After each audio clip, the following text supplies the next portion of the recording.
This is John Walton, and you're listening to the Power Play Point podcast with the Blue Liner on point and Anna Knox. Here's Wilson, and on the right circle, he scores!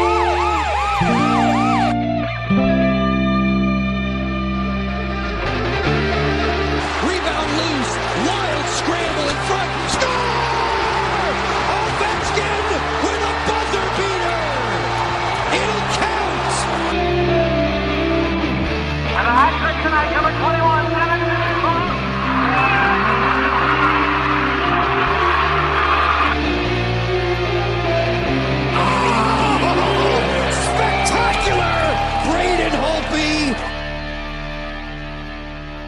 Hello and welcome once again to the Power Play Point podcast. This is your host, the Blue Liner on Point, talking to you live to tape from late night a bit from downtown Glen Burnie, Maryland. And it's another simulcast edition.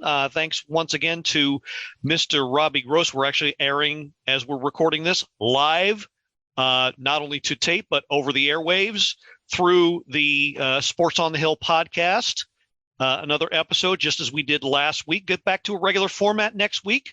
And with us, of course, alongside Mr. Gross, as I mentioned, is, of course, the one and only mermaid, Anna Knox. Hi, Gil. Back from kitchen design hell, are we? Yes. Yes. Oh, my God. I don't know how people do it and stay sane, but somehow we did. And, yeah, I missed you, and I missed the show.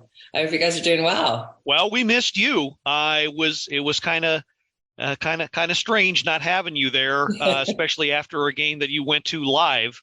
But yeah, we managed to get through it. I know, and it was a fantastic game. Although I will say, my Tommy wasn't playing. Yeah, I think they're kind of sort of missing him right now. Hopefully. He can get back from whatever it is that's ailing him. And yeah, I would have liked to have thought that shot off his leg wasn't as bad, but apparently it's a lot worse than it looked, and it didn't look good. Well, that was it. My coworker actually is a season ticket holder and a Tommy enthusiast as well. And she was asking me today, she said, is the puck off the leg the same one that was injured? And I said, no, I don't think so. I think it was his other leg. But then, right. You know what? I'm not sure. Is he like two bum leg? Like, I honestly, now I'm like more concerned than I was before. But yeah, for him to not be in the Pens game, that sucked. Because I was like a 108 Gil. I was like like Tommy area. Yeah, so I'm hoping, my God, like we need him back for Boston. Yeah, hoping this long layoff that they're in. Of course, they're in the middle of the All-Star break. We'll talk about that and the festivities as well as the game they played.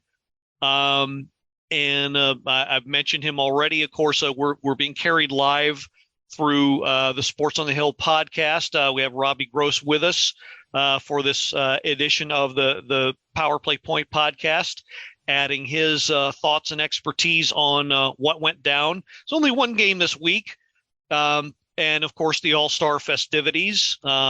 I'm wearing an All-Star shirt. I thought I would, for the people that are watching us live. Nice. I got the TJ Oshie, because it's the St. Louis one, and from 2020, and so I thought that would be fitting since we're talking All-Star festivities. I am happy we did get that one win, but man, it was funny because at the end of last week's episode, we said, well, we'll find out how last week went for real when we see how the Columbus Blue Jackets game goes. And happy to see that at least it was rough, but we got the win. And that, to me, is the most important part of it. But I know that we didn't look particularly great for big parts of it. We'll talk about that. But the All-Star game itself was pretty exciting. So I'm excited to talk about that. But then these upcoming two games, this Boston has been incredible this year. We'll have to talk about that for a little bit. And then the Sharks game that I'm just so excited to take Zach to his first game. And that game is obviously, I hope we don't expel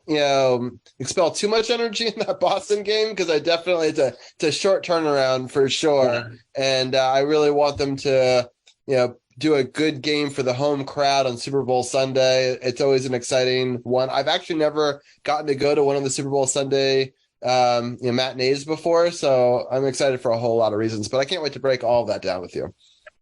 That'll be a pretty good game, I think.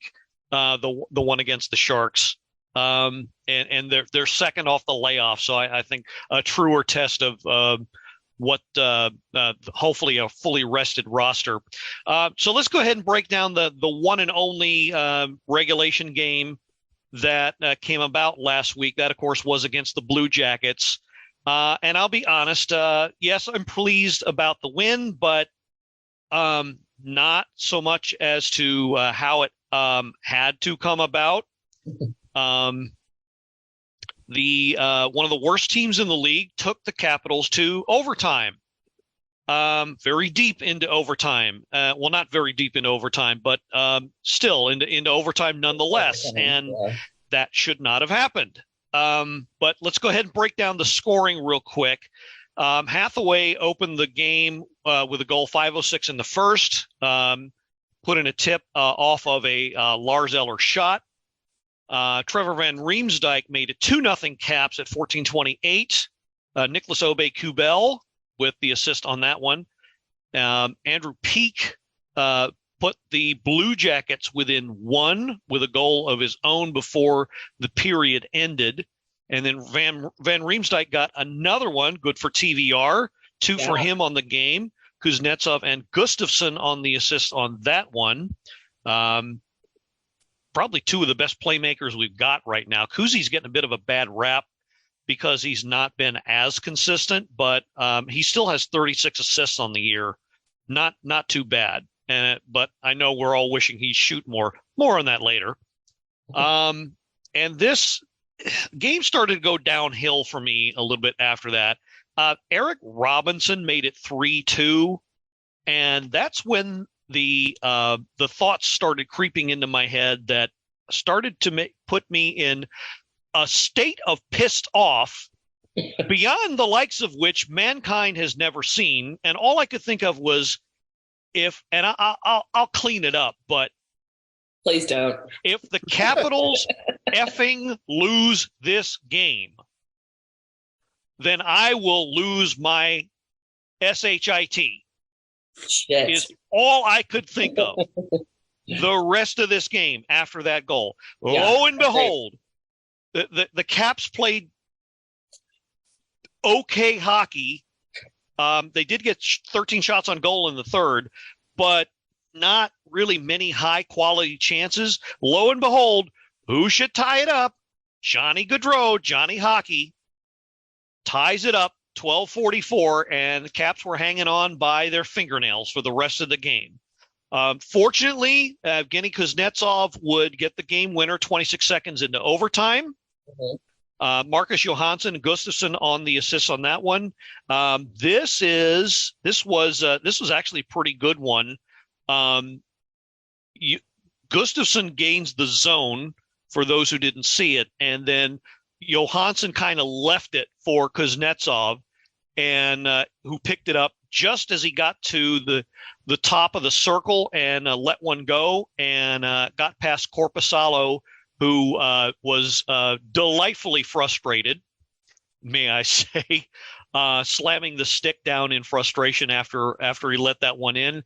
And Caps, dare I say, got away with one because they should have. This should have been something of a cakewalk for them, and it wasn't. And they made it unnecessarily exciting. You could say they were looking forward to vacation. You could say they were tired. You can say anything you want, but I say they had no excuse.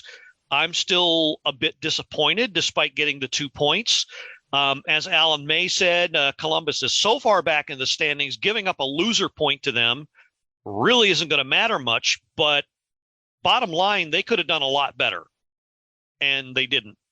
I'm just happy they won. All of that is 100% true, but they got the 2 points that they needed in the end, right? Like, and I agree to some extent that you want to, get some momentum and destroy a team like that going into the break. It's a really long break for us. I don't think if people realize it's almost 2 weeks off. So I'm not sure you're gaining a lot of momentum either way. You crush a team as long as you don't lose. I feel like losing against a bad team would have really set their vacation spirits, pretty low. But the win, I think, was the important thing because they could at least go out on a high note.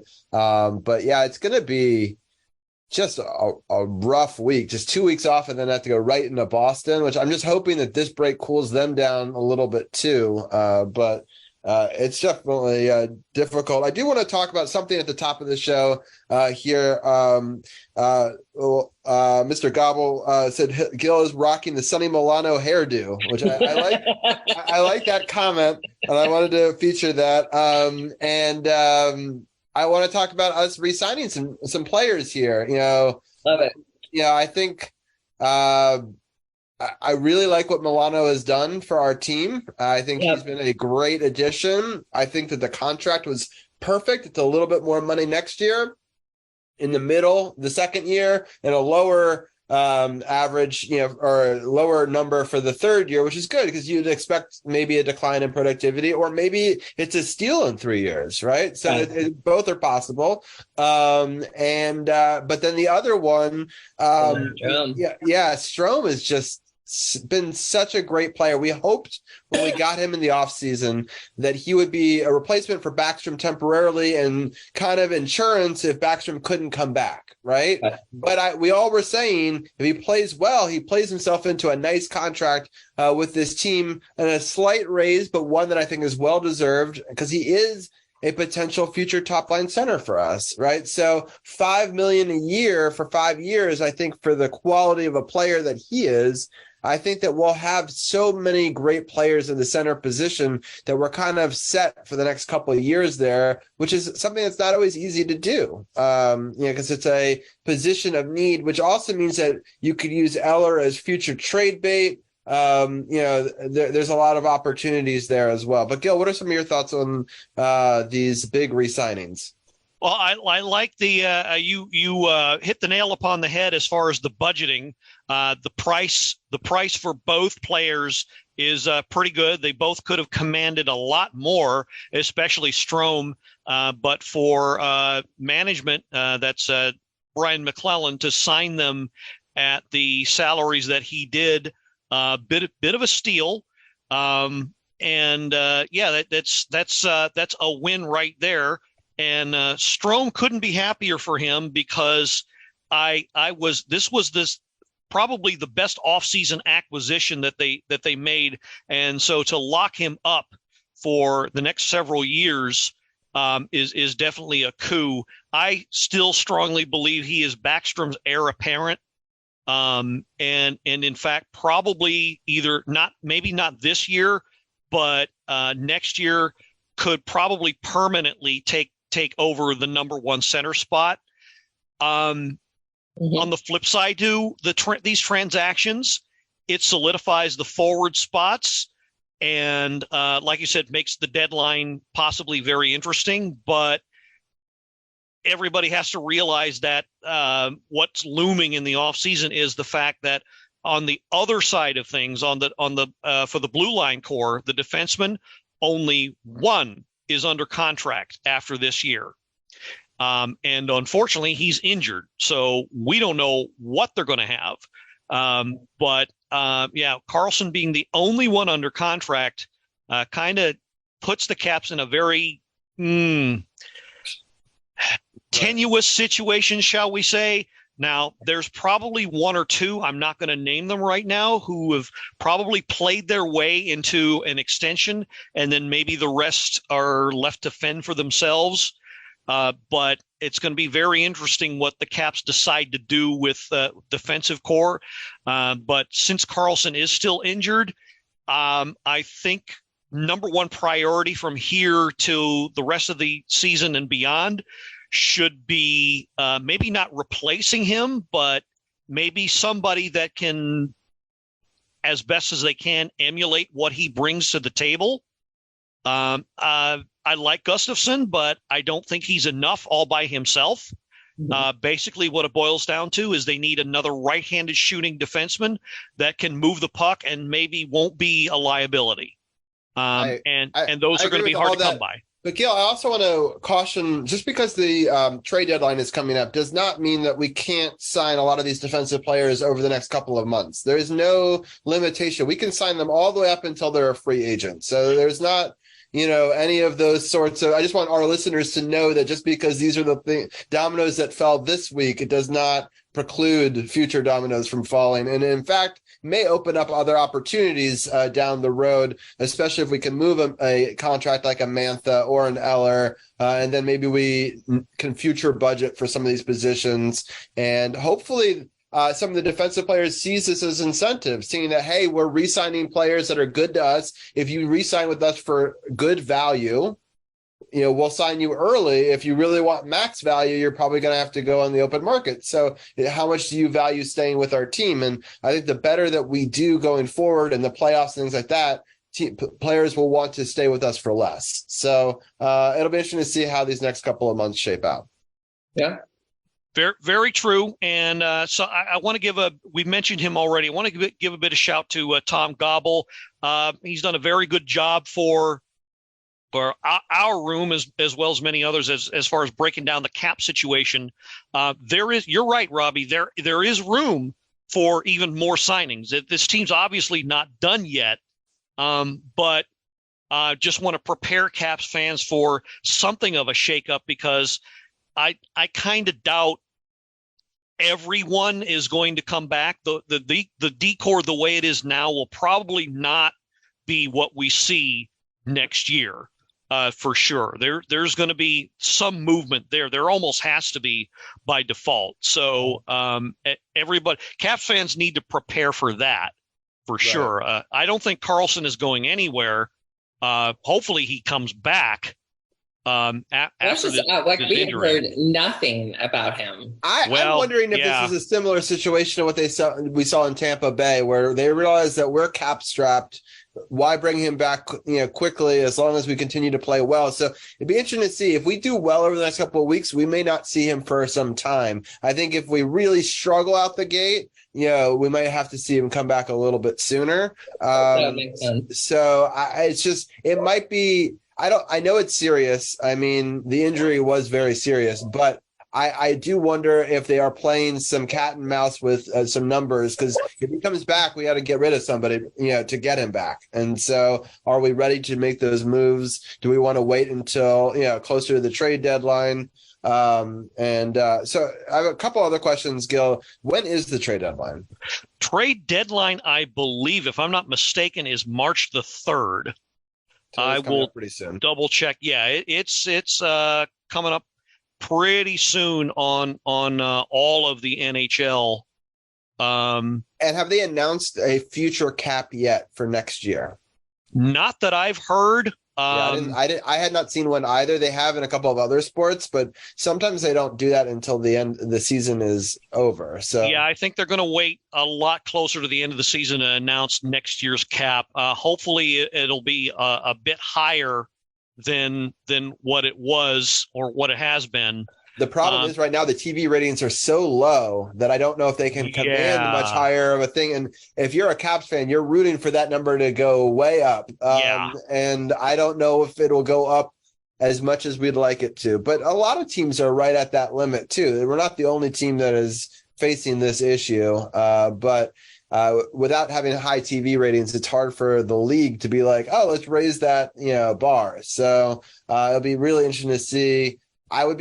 My guess is it's going to go up somewhere around maybe $2 million or so, quote unquote rate of inflation, how much has been going up the last couple of years. You're taking COVID out of the equation, but it's not going to go up a lot, right? I mean, we have a lot of people we need to sign. So I think 2 million might be if we're lucky. So it's, I hope it's more, but it'll be really interesting to see when that comes out and the ripple effects.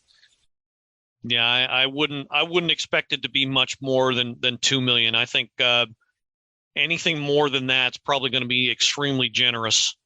Yeah, for sure. All right, let's get into the All-Star game a little bit. Unless Anna, do you have any final thoughts on Columbus before we move on?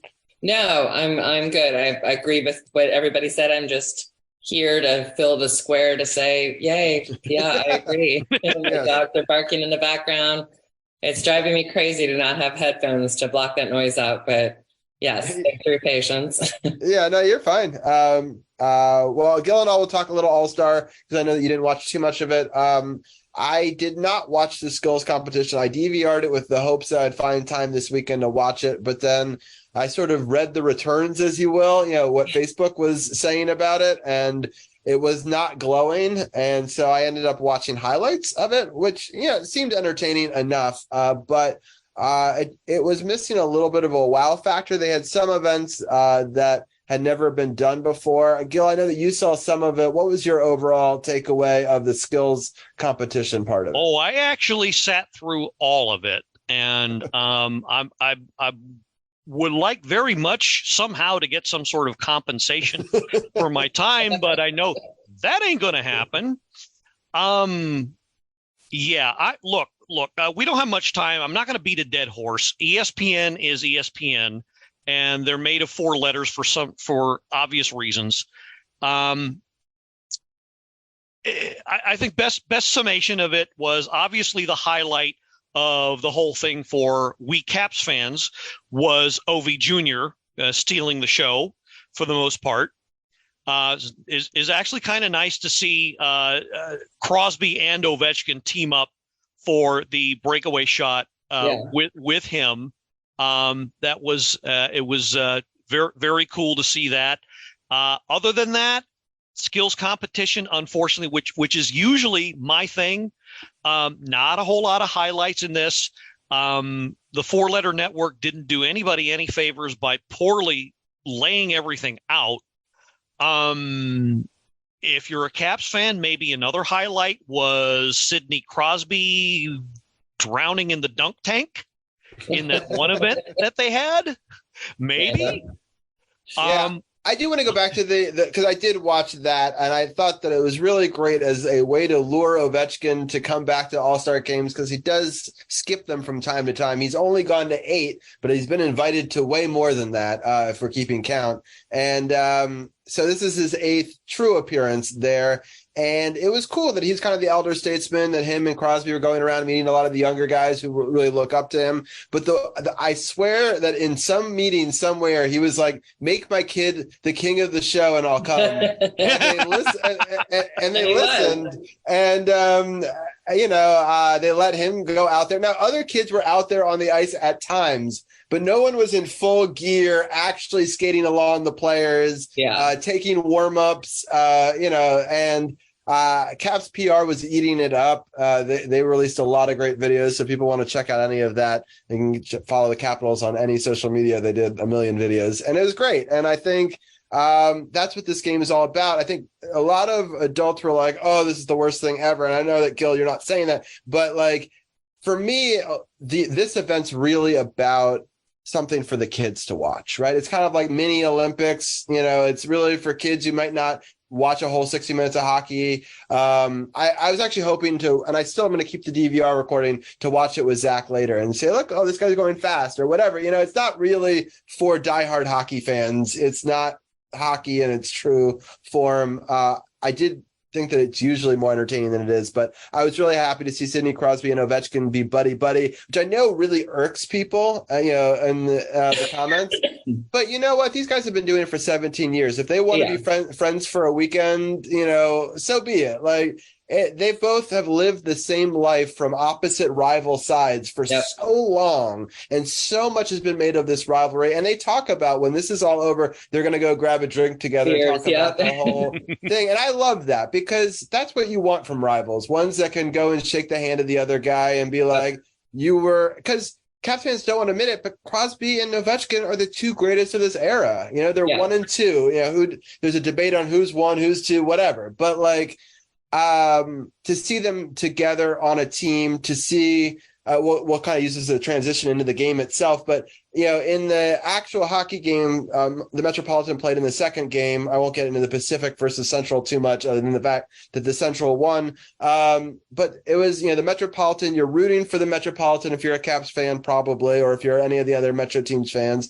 And it was cool because Ovechkin was passing back and forth with Crosby, back and forth, and Ovechkin could have scored, but he gave it back to Crosby and he scored. And I think it's great for the game because Ovi's always been like, he's just a goal scorer. He just sits at the point, and that's all he does. And that's not true. Like, he's a physical guy. He scores from all over the ice. And a little shout out to ESPN Plus. If you didn't get to watch, they had a video, a movie, kind of a short movie, before the game. And it's called Greatness. And it's a hour-long video that ESPN and ABC and Disney all put together of all of Ovechkin's, well, they claim it as all of his greatest highlights, but you can't do that in an hour. But it was most of his greatest highlights. And it was cool because they interviewed, Crosby and Wayne Gretzky and other greats about Ovechkin. And I was so happy that they did that, and to hear their perspective and then watch that then going into the game itself, I thought was a really unique opportunity to be like, Crosby doesn't hate this guy, this whole thing has been manufactured by television, this hatred between them, and the fans have tried to put it there, but they don't hate each other. Like, they're rivals, and when they play each other, they're gonna, fight tooth and nail for that win. But at the end of the day, they both know it's a game that they both get paid handsomely for. So it's just cool to see Ovechkin on his first two opportunities to score, gave it up to Crosby for him to get 2 goals. And then the reverse happened. And I think it showed that Ovechkin's a great passer. It showed that Crosby, could be a goal scorer too. It showed, a lot of these people that are naysayers that, hey, these are 2 players in the top 10 all-time statistical categories in both categories, right? Ovechkin right now, active players, top 10 in assists. People don't talk about that. Crosby is top 5 in goal scoring, active players, right? People don't want to talk about that either. And it's cool to see the kind of the flip side of that. And it was unfortunate they found themselves up 6-4. And then, the Atlantic is a tough team, and they scored 6 unanswered goals. We ended up losing 10-6. But Gil, what were some of your thoughts on the game itself? Well, I honestly didn't catch a whole lot of the game. I heard about it, but the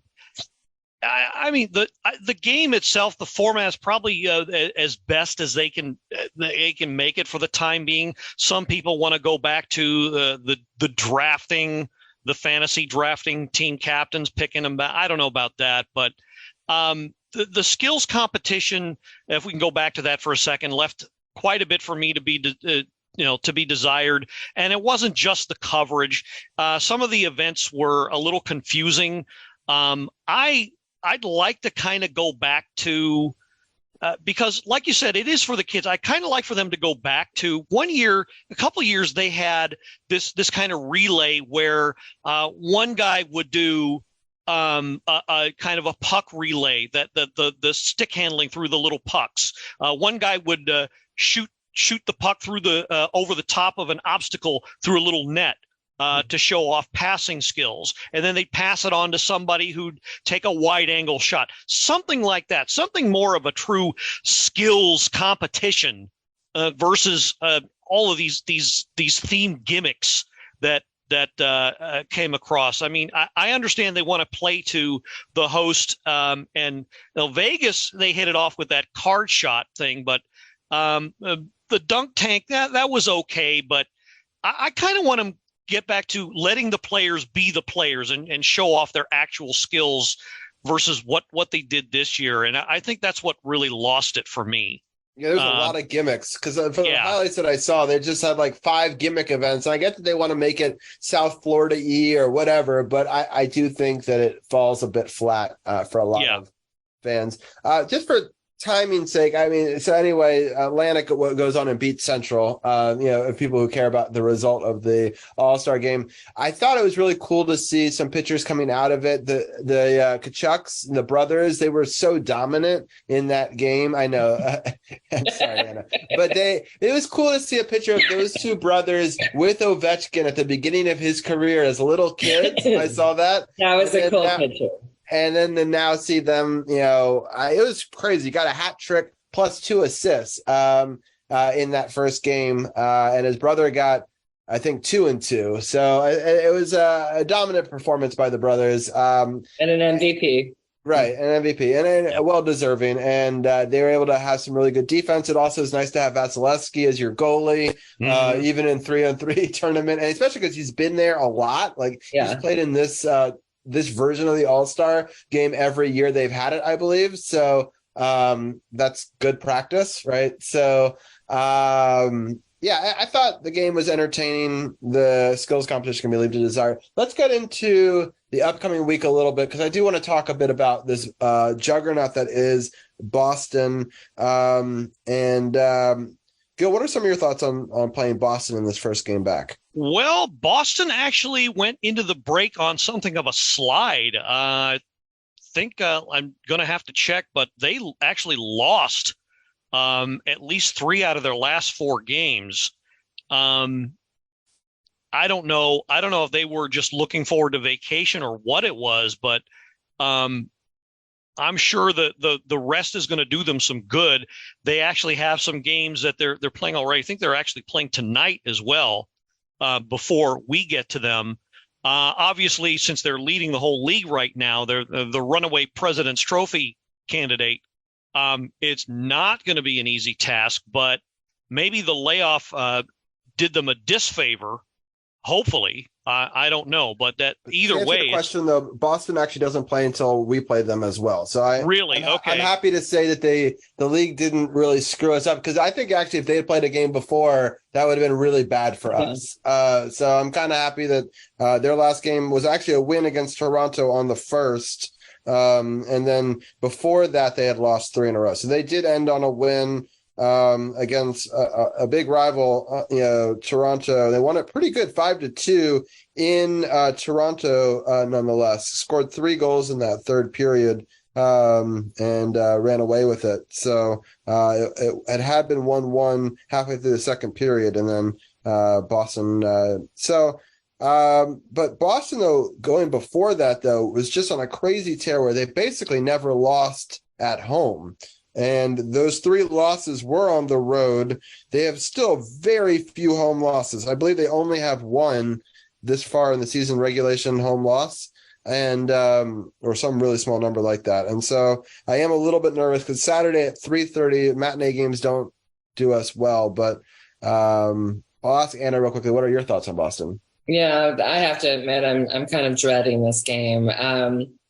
Boston sits at 39-7-5, and it's like, God, and they're just, they're always going to be a nemesis, and you have to consider Pasta, Charlie McAvoy. Just you cannot, you can't let up on either one of them, and so I think it's going to be, the Caps have got to come out regardless of their time off and play 60 minutes, and play 60 minutes like they mean it.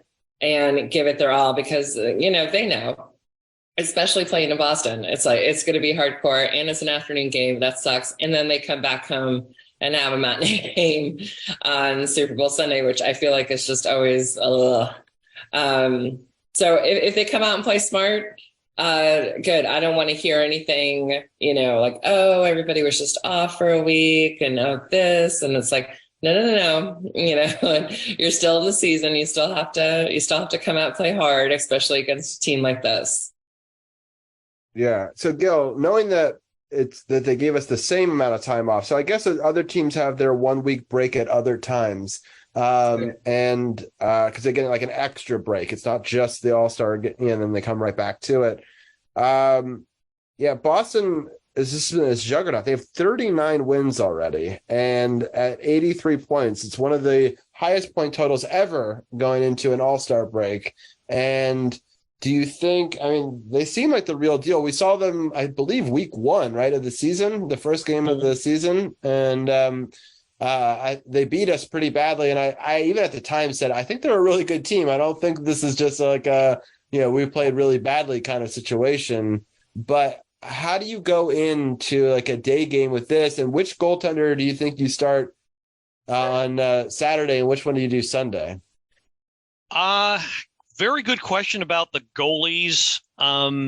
But this game is going to be, well, I think we all have to be honest here. This game is going to have to be the one game tune-up that they have after such a long layoff. Unfortunately, Caps don't have not traditionally done well after such a long layoff. Mm-hmm. So it'd be so physical. So it's like, yeah, I would say you'd put Lindgren in, but yeah, I mean, Lindgren, I don't know what it is, but Lindgren tends to do well when the Caps can keep them close. So if, like you said, Anna, they come with a purpose and they'll try to win instead of playing not to lose, then maybe, just maybe, they can, eke out maybe a point. I would personally be happy if they take it to overtime and either lose there or in the shootout. My only concern about that is it's less than 24 hours until the next game. So yeah, any additional time on that body, I really hope that they roll 4 lines. Especially if it goes that situation. If we start to go down to 2 lines and they get exhausted, like that's going to spell trouble for the next day, I think. I don't think the coaching staff is going to have much choice because everybody's going to come in there with rusted legs, and they all are going to need their time. But to your earlier point about Boston, this is how good they are. They're actually considering Patrice Bergeron every other game. They're actually figuring they're not going to need him the rest of the season until the playoffs as much. That's how good they've been. So they have a 13-point lead in their division. That's just to give you an idea. In our division, Carolina is playing really well. They have 76. So we're talking about 7 points above even Carolina. And their differential is 8 over New Jersey. So 13 is much larger than 8. And, Toronto's been good this year. So the fact that they got a 13-point lead over like a really good team like Toronto, right now they have 83 points, and Washington, just so you have a sense, of 60. So they have 23 more points than us. Yeah. Ouch. But not giving up hope. Come on now. Yeah, there's a chance. There's definitely a chance, and it's going to come down to how well they're conditioned, and I think they can. There's a good chance I think they can at least take it to overtime, but I've almost got this resigned to a loss. They should fare better, I think, even playing 24 hours later, less than against the Sharks. Okay. I think once they come back home and play, something of a lesser team. I think they'll fare a lot better when they finally come back in front of the home crowd. I hope so. My first game was a loss. Every time I sat next to the glass, it's been a loss. Like when I saw the Sharks, we lost a presidential election and got shut out that time. The last time I saw the Sharks, so like it's not. The signs aren't great. And but I'm so happy that my dad is willing to take my son. We were sitting 4 rows back of glass, dead center seats. So it's like the best seats in this thing. I hope my son can see because he's so tiny, but I will put him, stand on the seat, whatever. People won't care. He's a 4-year-old, right? They're just going to be excited that a new Caps fan hopefully is around. And, so I'm just so excited to take into that game. That's going to be my highlight of next week's show is, recapping how it goes. I'm going to take lots of pictures and videos and show it on next week's podcast as well. Cause it's 25 years after my dad took me to my first game, and I got to go see Lord Stanley Cup that year be raised. And seeing that in our building made me like, oh, we got to get there. And, so I was, of course, much older than Zach is by almost like a decade at that point, but I'm so happy he gets to start so young and get to go to a game and get to go with my dad, just like I did. And the 3 of us are going to make a whole day of it, drive down there, get there early and, try to, get a certificate of his first game and all that and do it right. And so I hope it's a good game. We don't have to win, but just don't get blown out. Don't get shut out. Make it entertaining. And so I'm kind of hoping Lindgren plays in the first game, and then, but I'll be interested to see, how they do that goalie balance. But Yeah. I'm just excited for the opportunity and excited for next week's podcast to hopefully break down an exciting game. But I want to give Gil a little bit of time right here at the end. I know that it's Black History Month, and he does a segment for that on the Power Play Point podcast every week during this month. And so I wanted to give Gil a little bit of time right here before we let you guys go. But this has been a lot of fun. Yeah, thanks again. And yes, so it is Black History Month once again. So every year in February, we invite exclusively our African American or Black listeners to come on the show. Now, that is not to say, of course, they're not welcome any other month. Right. Just because we don't want you to come on just because. Anybody who is a Caps fan, this is our open door policy. Anyone who's a Caps fan who wants to come on, talk Caps hockey with us, who has an informed opinion, watches the games, wants to have your say, we have an open door policy. You are welcome to come on the show with Anna and myself anytime you want. Be a co-host, have your say about the Caps, talk about how you think they're doing, what they should do. And but we put the spotlight on our African American listeners for Black History Month. Got 2 signed up in the coming weeks who've already expressed some interest. And on the Facebook page, we're going to be highlighting the dozen or so Black players who have played for the Washington Capitals, and others as well, going to be highlighting their life and career on and off the ice, and something of a biography there as well. So if you're an African-American fan, you've never been on our show before, tune in. You want to come on and talk Caps hockey with us. Tell us your story about how you became a Caps fan. Tell us your experience about what it's like, watching the games, being in the arena, traveling. We've had a guy on last year, Tyron Waller. He went to several different arenas during the regular season last year and favorably reviewed them compared to Capital One. So if you have an experience like that, you can come on and share that with us. We'd love to hear from you. So do please come on. We usually record Sunday evenings, and you can get in touch with Anna and or myself. We can make arrangements. Love to have you on. Love to hear from you and hear your story.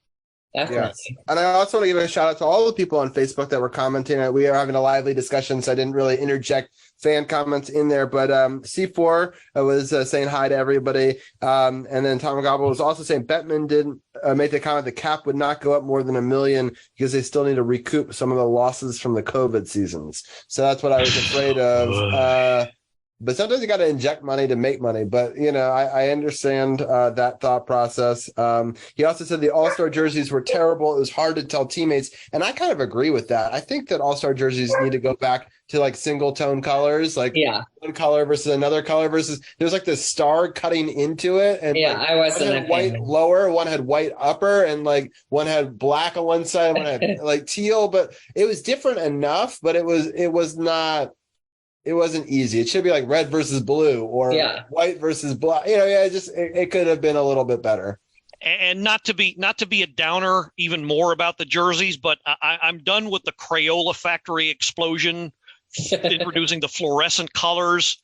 I'm done with that. Let's go back to like Robbie said, more basic colors that are a bit more of a contrast. Honestly, one thing you could do, I'm just spitballing ideas right now. You could have 4 separate colors for each one. So like Metropolitan is blue, Atlantic is white, one of them is yellow, one of them is red on the other side. So that way, often what happens is if 2 teams are wearing the same jerseys in the first games, then one of them's got to switch, right? And then to the opposite color of the same side, so Eastern Conference, but flip. But it'd be cool if all 4 of the different divisions had more iconically different color jerseys, and they could even wear them during the skills competition too. And you could even have just colors and then the crest of your team on it. That would be kind of a cool idea too. So that way it's the same color across all of them, but you could easily see what team somebody plays for. So there's definitely ways that they could improve upon that for sure. So I did want to get that comment in there. But Gil, I'm so happy that you have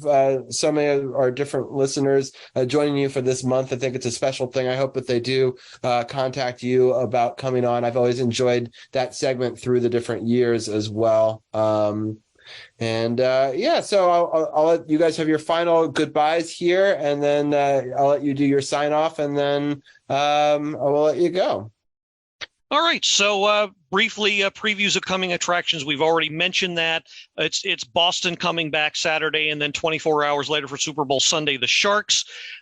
So good back-to-back test. Hopefully Caps come out with at least 2 points from those 4 points total, but 2 points in some form from those two games. So that'll be interesting to watch from there. It's going to be a scrap to the finish. First towards a deadline, and then the regular season. So like we've been saying, they've got to pile up the points now. They have to start their playoff run now. And that's my opinion for that. Mermaid, did you have any final thoughts, final summation based on what you saw? No, I don't. I'm just glad to be back in a consistent schedule with you guys. I missed you guys. Missed you too. Glad to have you back. And we will be back on with a special guest next week, recording Sunday evening at 5 p.m. as we always do. So for the Power Play Point podcast portion of the Sports on the Hill podcast, this is the Blue Liner on Point signing off and reminding you, well, if you did see the skills competition, then you saw Pat Maroon, who is from St. Louis, interviewing Clayton Keller, who is also from St. Louis. So what did you have there? Obviously, you had a case of Missouri loves company. Yeah. No. Hallelujah, and let's go Caps. Go Caps. Go Caps. This has been another episode of the Power Play Point podcast. All episodes are available from Apple Podcast, the Podbean app, blueliner77.podbean.com, and now available from Stitcher. Music by Joe McAllister, voiceover by Jeffrey Conkle.